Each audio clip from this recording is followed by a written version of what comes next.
সাবাস বাংলাদেশ। আমরা তো এমন বাংলাদেশে দেখতে চেয়েছি। গত 16 বছর আমাদের যে সাবেক সরকার আমাদের পররাষ্ট্রনীতিতে ছিল শুধুমাত্র নতজানু পররাষ্ট্রনীতি এবং পদলেহন পররাষ্ট্রনীতি আমরা দেখেছি গত 16টি বছর। আর আজকে আমরা তো এরকম পররাষ্ট্রনীতি দেখতে চাই। ভারত তাদের পানি ছেড়ে দিয়েছে।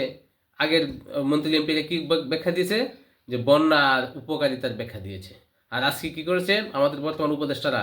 ভারতীয় হাইকমিশনকে ডেকে এনে জিজ্ঞেস করলো যে আপনাদের পরিস্থিতি খারাপ, আমরা এটা বুঝি, কিন্তু আমাদেরকে কনসার্ন না করে আপনারা কেন বাদ ছেড়ে দিলেন?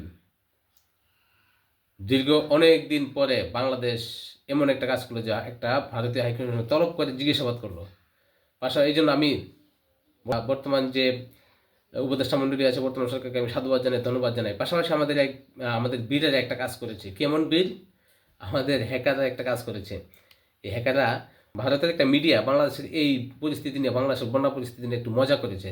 তারা বলেছে আমরা নাকি বন্যার পানিতে হাবুডুবু খাচ্ছি, আর তাদের কাছে বাঁচার জন্য আরজি কামনা করছি, বাঁচার জন্য নাকি তাদের কাছে আমরা আরজি। এই মিডিয়াটা এখানে দেখেন কি লেখছে, এই মিডিয়াটাকে আমাদের বাংলাদেশের হ্যাকার বীরেরা খেয়ে দিছে। ধন্যবাদ, সাবাস বাংলাদেশ। আমরা তো এমন বাংলাদেশই দেখতে চাই।